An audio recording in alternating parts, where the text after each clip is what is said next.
ನಮಸ್ಕಾರ ಎಲ್ಲರಿಗೂ welcome back to Sharu's happy kitchen. So ಬನ್ನಿ ಇವತ್ತು ಉದ್ದಿನ ವಡಾನ ಯಾವ ರೀತಿಯಾಗಿ ಸಿಂಪಲ್ಲಾಗಿ ಹೋಟೆಲ್ ಸ್ಟೈಲಲ್ಲಿ ಮನೇಲೆ ಯಾವ ರೀತಿ ಮಾಡೋದು ಅನ್ನೋದನ್ನು ತೋರಿಸ್ಕೊಡ್ತೀನಿ. ಸೊ ಇಲ್ಲಿ ನಾನು 5 ರಿಂದ 6 ಗಂಟೆ ನೆನೆಸಿಟ್ಟಿರುವಂಥ ಉದ್ದಿನ ಬೇಳೆನ ನೀಟಾಗಿ ತೊಳೆದಿಟ್ಕೊಂಡು ಒಂದು ಮಿಕ್ಸರ್ ಜಾರಿಗೆ ಹಾಕೋತಾ ಇದ್ದೀನಿ. ಸೊ ಮಿಕ್ಸರ್ ಜಾರಿಗೆ ಹಾಕ್ಕೊಂಡು ಸ್ವಲ್ಪನೇ 1 ರಿಂದ 2 ಟೇಬಲ್ ಸ್ಪೂನಷ್ಟು ನೀರನ್ನು ಹಾಕ್ಕೊಂಡು ನಾವು ರುಬ್ಕೋಬೇಕಾಗುತ್ತೆ. ಸೊ ಇಲ್ಲಿ ರುಬ್ಬಬೇಕಾದ್ರೆ ಮಧ್ಯೆ ಮಧ್ಯೆ ನಾವು ನೋಡ್ತಾ ಇರಬೇಕಾಗತ್ತೆ. ನೀರು ಏನಾದರೂ ಬೇಕಾದರೆ ಸ್ವಲ್ಪನೇ ನೀರು ಹಾಕ್ಕೊಂಡು ಮತ್ತೆ ರುಬ್ಕೋಬೇಕಾಗುತ್ತೆ. ಇಲ್ಲಿ ನೋಡ್ತಾ ಇರ್ಬೋದು, ಇಲ್ಲಿ ಈ ರೀತಿ ರುಬ್ಕೊಂಡಿದ್ದೀನಿ. ಇದಕ್ಕೆ ಇನ್ನೂ ಸ್ವಲ್ಪ ನೀರು ಬೇಕಾಗುತ್ತೆ. ಹಾಗಾಗಿ ಮತ್ತೊಂದು 2 ಸ್ಪೂನ್ನಷ್ಟು ನೀರನ್ನು ಹಾಕ್ಕೊಂಡು ಮತ್ತೆ ರುಬ್ಕೋತಾ ಇದ್ದೀನಿ. ಮತ್ತೆ ತೆಗೆದು ನೋಡಿದಾಗ ಈ ರೀತಿ ಕನ್ಸಿಸ್ಟೆನ್ಸಿ ಇತ್ತು. ಇನ್ನೊಂದು ಸ್ವಲ್ಪ ಗ್ರೈಂಡ್ ಆಗಬೇಕಾಗಿತ್ತು ಸ್ಮೂತ್ ಪೇಸ್ಟಾಗಿ. ಹಾಗಾಗಿ ಮತ್ತೆ 1 ಟೇಬಲ್ ಸ್ಪೂನಷ್ಟು ನೀರನ್ನ ಹಾಕ್ಕೊಂಡು ಮತ್ತೆ ನಾನೇನು ಮಾಡ್ತಾ ಇದ್ದೀನಿ, ರುಬ್ಕೊಳ್ತಾ ಇದ್ದೀನಿ. ಸೊ ಇಲ್ಲಿ ರುಬ್ಕೋಬೇಕಾದ್ರೆ ನೆನ್ಪಿಟ್ಕೊಳ್ಳಿ, ನೀರನ್ನು ಜಾಸ್ತಿ ಹಾಕ್ಕೊಳ್ಳೋಕೆ ಹೋಗಬೇಡಿ. ಸ್ವಲ್ಪನೇ ಹಾಕ್ಕೊಂಡು ರುಬ್ಕೊಳ್ಳೋದ್ರಿಂದ ವಡಾದ ಹಿಟ್ಟು ವಾಟರಿ ಆಗಿರೋದಿಲ್ಲ. ಸೊ ಇಲ್ಲಿ ನೀವು ನೋಡ್ತಾ ಇರ್ಬೋದು, ಒಂದು ಬೌಲಿಗೆ ಹಾಕ್ಕೊಂಡು ನಾನು ಏನು ಮಾಡ್ತಾ ಇದ್ದೀನಿ, ನೀಟಾಗಿ ಬೀಟ್ ಮಾಡ್ಕೋತಾ ಇದ್ದೀನಿ. ಸೊ ಇದು ಮಾತ್ರ ನೀಟಾಗಿ ಬೀಟ್ ಮಾಡ್ಕೊಳ್ಳೋದ್ರಿಂದ ವಡ ಏನಾಗುತ್ತೆ, ಒಳಗಡೆ ಸಾಫ್ಟು ಹೊರಗಡೆ ಕ್ರಂಚಿಯಾಗಿ ಬರುತ್ತೆ. ಎಷ್ಟು ಚೆನ್ನಾಗಿ ನೀವು ಕೈಯಿಂದ ಬೀಟ್ ಮಾಡ್ಕೋತೀರೋ ಅಷ್ಟು ಚೆನ್ನಾಗಿ ವಡ ಬರುತ್ತೆ ಅಂತಲೇ ಹೇಳ್ಬೋದು. ಇದೊಂದು ಟಿಪ್ಪು, ಇದನ್ನು ನೆನ್ಪಿಟ್ಕೊಳ್ಳಿ. ಹಾಗೆ ನಾನು ಇದಕ್ಕೆ ಕಟ್ ಮಾಡಿ ಇಟ್ಕೊಂಡಿರುವಂಥ ಮೆಣಸಿನ್ಕಾಯಿ, ಹಸಿ ತೆಂಗಿನಕಾಯಿ, ಕೊಬ್ಬರಿ, ರುಚಿಗೆ ತಕ್ಕಷ್ಟು ಉಪ್ಪನ್ನು ಹಾಕೋತಾ ಇದ್ದೀನಿ, ಜೀರಿಗೆ, ಸೊ ಸಾಸಿವೆ, ಇದನ್ನು ಬೇಕಾದ್ರೆ ನೀವು ಸ್ಕಿಪ್ ಕೂಡ ಮಾಡ್ಕೋಬೋದು.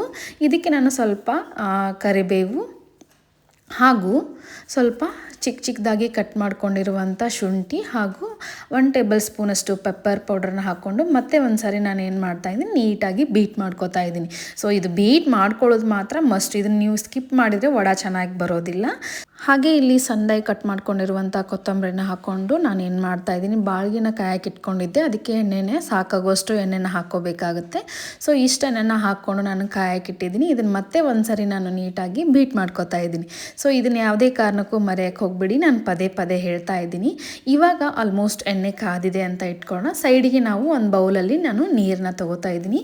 ಸೊ ಎವ್ರಿ ಟೈಮ್ ನೀವು ವಡ ಹಾಕಬೇಕಾದ್ರೆ ಕೈಗೆ ನೀರು ಅದ್ಕೊಂಡು ವಡಾದ ಹಿಟ್ಟು ನಿಮ್ಗೆ ಎಷ್ಟು ಬೇಕಲ್ಲ ಅಷ್ಟು ಮಾಡಿಕೊಂಡು ಮಧ್ಯದಲ್ಲಿ ಹೆಬ್ಬೆರಳಿಂದ ನಾವು ಹಿಂಗೆ ರೌಂಡ್ ಮಾಡಿಕೊಂಡ್ರೆ, ಗ್ಯಾಪ್ ಮಾಡಿಕೊಂಡ್ರೆ ಈಸಿಯಾಗಿ ಸ್ಲೋ ಆಗಿ ನಾವು ವಡಾದ ಹಿಟ್ಟನ್ನು ಹಾಕೋತಾ ಹೋಗ್ಬೋದು. ನೀವು ನೋಡ್ತಾ ಇರ್ಬೋದು, ಪ್ರತಿ ಸಾರಿ ಹಾಕುವಾಗೂ ನಾನು ಏನು ಮಾಡ್ತಾ ಇದ್ದೀನಿ, ಕೈಯಲ್ಲಿ ನೀರು ಎದ್ಕೊಂಡು ಹಿಟ್ಟನ್ನು ತೊಗೊಂಡು ಮಧ್ಯದ ಬೆರಳಿಂದ ಹೋಲ್ ಮಾಡಿಕೊಂಡು ನಾನು ಏನು ಹಾಕ್ತಾ ಇದ್ದೀನಿ, ವಡಾನ ಬಿಡ್ತಾ ಇದ್ದೀನಿ. ಸೊ ಈ ರೀತಿ ಮಾಡಿದರೆ ಈಸಿಯಾಗಿ ನಿಮಗೆ ವಡ ತುಂಬ ಚೆನ್ನಾಗಿ ಬರುತ್ತೆ. ಸೊ ಯಾರಾದರೂ ಬಿಗ್ನರ್ ಆಗಿದ್ರೆ ನೀವೇನಾದರೂ ಚಮಚದ ಸ್ಪೂನಿಂದನೂ ನೀವು ವಡ ಹಾಕ್ಕೋಬೋದು.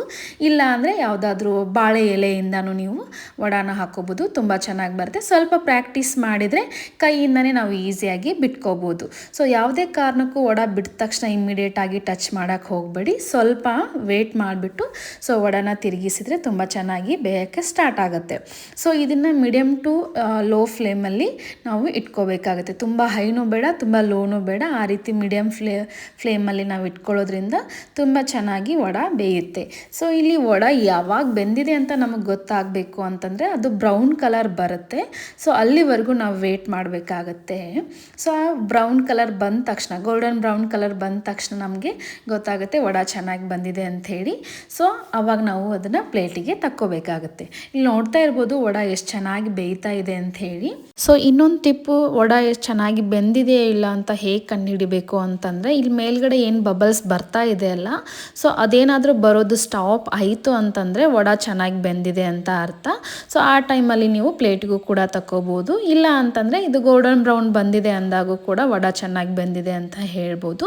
ಗೈಸ್, ಮನೇಲಿ ನೀವು ಒಂದ್ಸಾರಿ ಟ್ರೈ ಮಾಡಿ ಹೇಗೆ ಬಂತು ಅನ್ನೋದನ್ನು ಕಮೆಂಟ್ ಮಾಡೋದನ್ನು ಮರಿಬೇಡಿ. ಹಾಗೆ ಯಾರೆಲ್ಲ ನನ್ನ ಚಾನಲ್ನ ಸಬ್ಸ್ಕ್ರೈಬ್ ಮಾಡಿಲ್ವಲ್ಲ, ದಯವಿಟ್ಟು ಚಾನಲ್ನ ಸಬ್ಸ್ಕ್ರೈಬ್ ಮಾಡಿಕೊಂಡು ವೀಡಿಯೋಸ್ನ ನೋಡಿ. So thank you so much. ಇದಾಗಿತ್ತು ನನ್ನ ಇವತ್ತಿನ ವಿಡಿಯೋ. ಸೊ ಫೈನಲಿ ಹೋಟೆಲ್ ಸ್ಟೈಲಲ್ಲಿ ವಡ ರೆಡಿಯಾಗಿದೆ. ಸೊ ನೀವು ಟ್ರೈ ಮಾಡಿ. Thank you. Bye. Have a nice day.